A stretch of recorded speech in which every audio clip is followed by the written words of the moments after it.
початку нашої прес-конференції.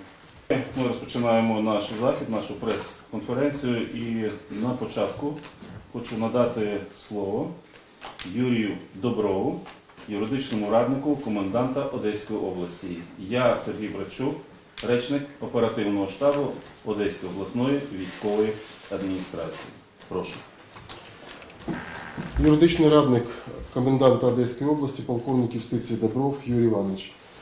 На сьогоднішній день в ході проведення бойових дій по захисту незалежності і територіальної цілісності України Збройними силами України затримана кількість десятки, в зоні безпосередньо виконання завдань на території Одеської області, Миколаївської і Херсонської вже десятки затриманих військовополонених Збройних сил Російської Федерації, які незаконно перейшли границю, кордони нашої держави і проводять агресивні дії, саме збройну агресію відносно населення нашої держави.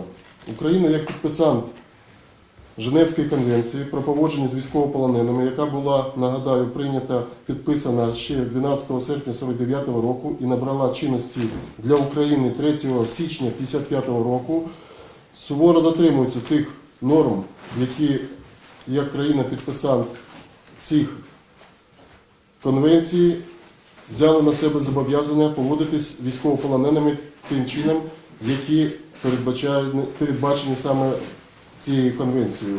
А саме, передбачені такі права військовополонених, як гуманне поводження без будь-якої дискримінації, заборона насильства, калічення, залякування, тримання в заручниках, наруга над людською гідністю, засудження та покарання без судового рішення, повага до особистої честі цих затриманих осіб, утримання і надання відповідно медичної допомоги, які потребують полонені, надання харчування, відповідно надання можливості на справедливий суд у разі звинувачення в скоєнні відповідних порушень, які вони скоїли у складі своїх підрозділів. Щодо додаткового протоколу до Женевської конвенції, ці положення не розповсюджуються на осіб, які є шпигунами, тобто, якщо вони здійснювали свою діяльність з прикриттям, використанням без відповідних знаків приналежності до підрозділів тої армії, яка здійснює агресію, і в такому випадку на цих осіб не розповсюджується положення Женевської конвенції і вони не користуються цим захистом. Крім того, Женевська конвенція, додатковий протокол передбачає, що таким статусом не користуються найманці. З метою імплементації Женевських конвенцій Міністерством оборони України було видано наказ міністра оборони номер 164 від 23 березня 2017 року, де чітко передбачено порядок дій військовослужбовців Збройних сил України з військовополоненими і з безпосереднім виконанням, дотриманням норм міжнародного гуманітарного права.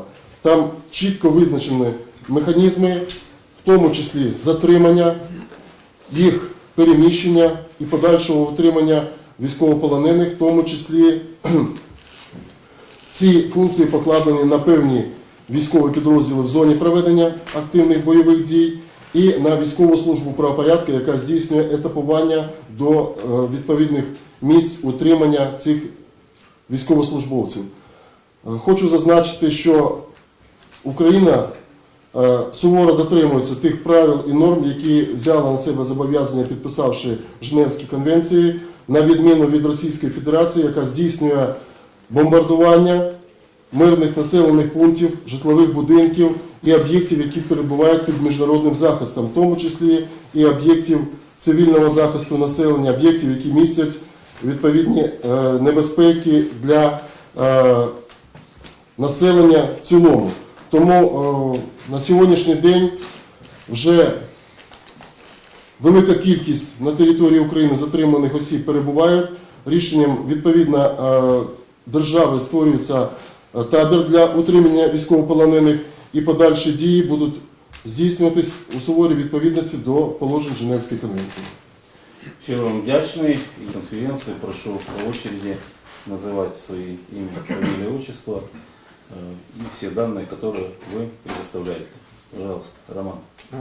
Я Родионов Роман Евгеньевич, 02.07.2001 года рождения, уроженец города Березовской Свердловской области. Я полностью осуждаю военные действия Российской Федерации. Мне в корне не нравится то, что русские войска производят на территории Украины. Я надеюсь, что эта война скоро кончится, что российские войска сложат оружие и уйдут с украинской земли. Я в корне не поддерживаю нашего президента. То, что он совершил, то, что он приказал сделать российской армии, это ужасно и страшно. На этой войне уже полегло много и российских солдат, и украинских, и мирных граждан. И я надеюсь, это скоро прекратится. Я понимаю, что мы пришли сюда как захватчики, узурпаторы. Я признаю свою вину полностью и ни за что больше не ступлю на украинскую землю с оружием. Да, воинский участник. Пожалуйста, следующий. Я Головцов Иван Викторович, родился в городе Северодвинск Архангельской области, являюсь начальником автомобильной службы 34-й горной бригады Карачаево-Черкесия. Получается, 23 февраля получили задачу частью о передислокации в Крым, а оттуда 27 числа на территорию зашли Украины. Получается, не поддерживаю то, что сейчас происходит, потому что гибнет просто большое количество нипочем не повинных мирных жителей. Гибнут дети, гибнут старики. Просто разрушается, вот где проходят войска, разрушается полностью инфраструктура, уничтожаются города. То, что происходит, это просто ужасно. Не понимаю, как такое могло произойти. Просто не знаю, почему нельзя это все мирным путем решить. То, что происходит, это просто какой-то ужас. Просто разрушается судьбы тысяч людей. Просто тысячи людей гибнут. И на украинской земле, и наши судьбы все разрушаются.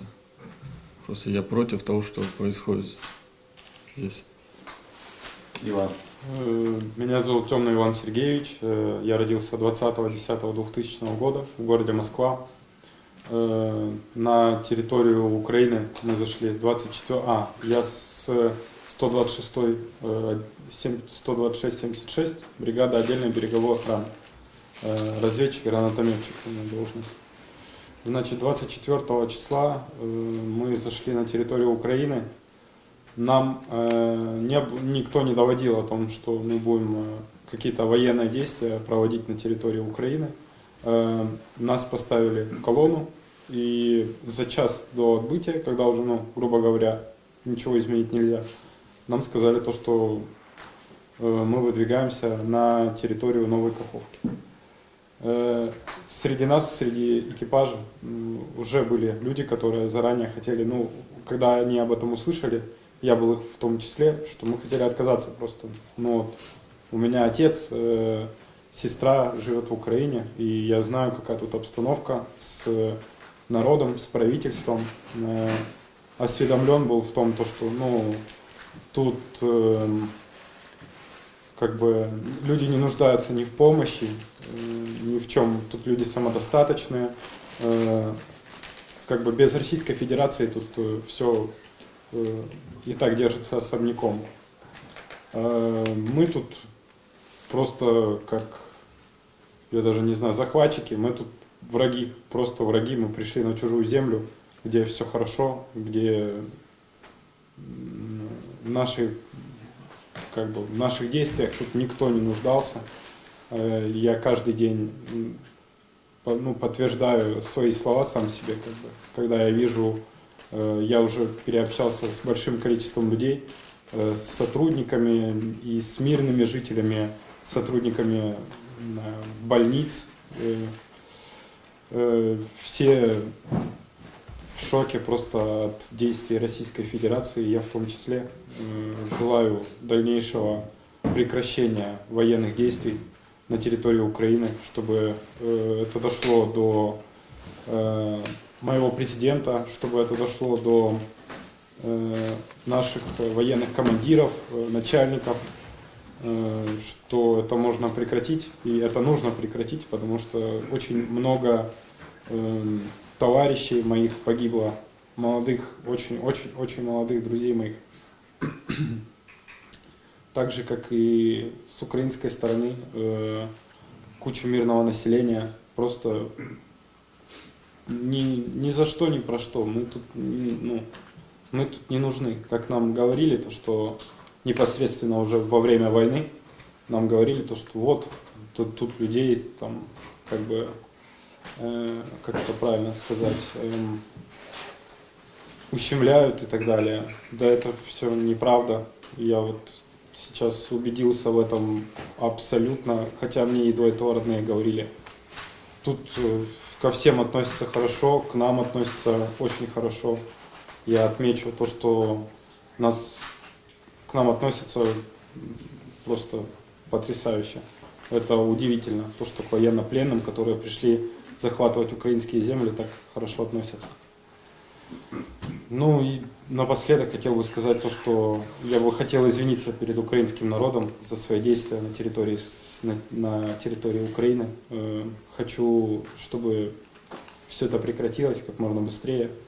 И мы все-таки всех нас собрали, и мы уехали отсюда, потому что это не наша земля, и российский флаг тут висеть не должен, мне кажется. На этом все. Шановні колеги, ми Если можно, ответьте, пожалуйста. Задача убивать мирное население у нас не стояла. Когда мы 24 числа ночью нам доводили приказ, нам говорили, что мы двигаемся как мирные захватчики. Мы не должны были убивать мирных, мы должны были убивать только военных, если они сдаются, брать в плен. Мы не должны были уничтожать инфраструктуру и тому подобное. Но, как оказалось уже в бою, убивали и мирных, и разрушали здания, и ничего из перечисленного командирами не выполнялось. Были полностью разрушены дома, города, поселки, и убита куча народу. На каком этапе был отдан этот приказ? Мы находились уже у границы Украины, у города Армянск, ночью 24 числа, перед выездом к границе Украины, нам довели этот приказ, что мы идем как мирные, никого не должны убивать, только военных. Когда поменялся приказ? Когда мы уже находились в Херсонской области, нам доводили, что мы уже должны отстреливаться в случае стрельбы по нам. И любое сопротивление гасить. ваші відповіді. Ну, от себя хочу добавить, то, что напротив, мы как 24 числа не получали вот такого четкого приказа. У нас была колонна, марш, нам объявили сколько, километраж. Четкой цели не было. Но непосредственно за час нам сказали, то, что уже час как идет бомбардировка Украины. Мы выдвинулись. Дальнейших четких приказов не было абсолютно никаких. Мы двигались колонной, без остановок, без ничего. Никакой информации со стороны командиров не было. Первая остановка была, это Новая Каховка. Также никаких четких действий не было.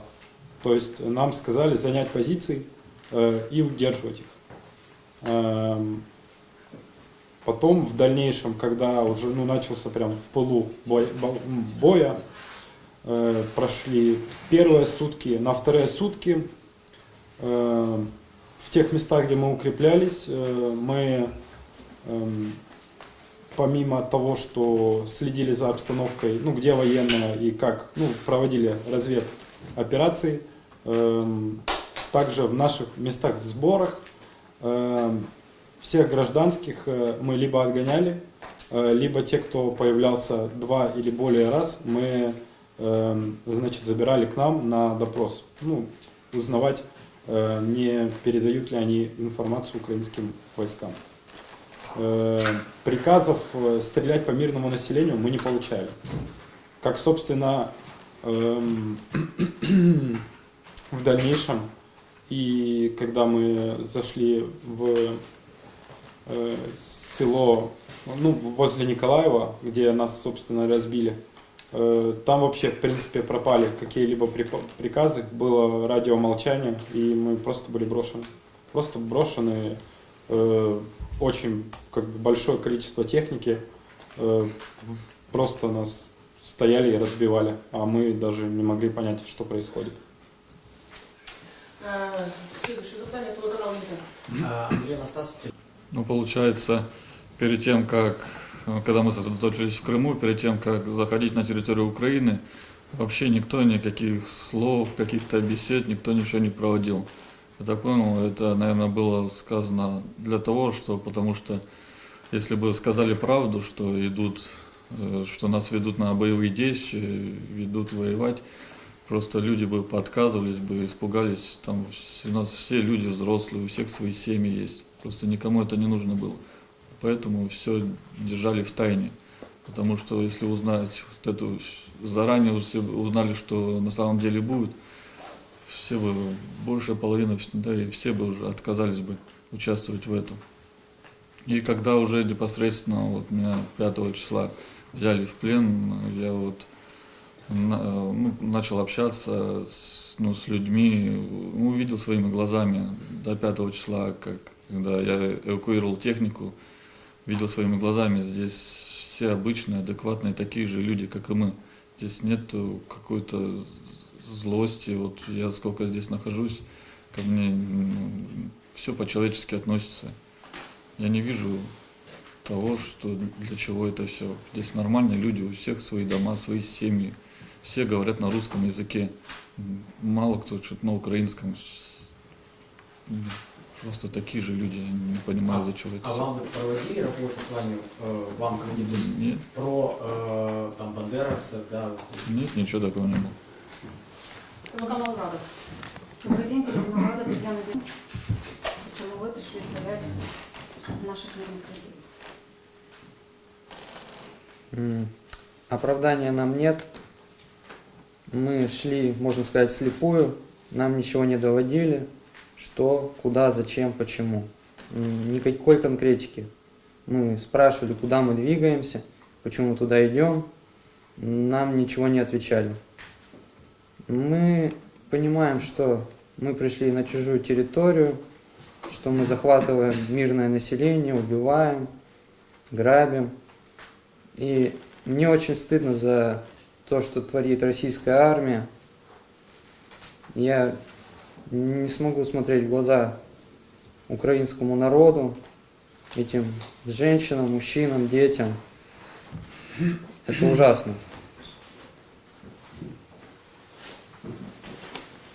Да, я полностью с этим согласен, но, если честно, наверное, надо, чтобы немного времени прошло, чтобы переосмыслить это внутри себя, понять это.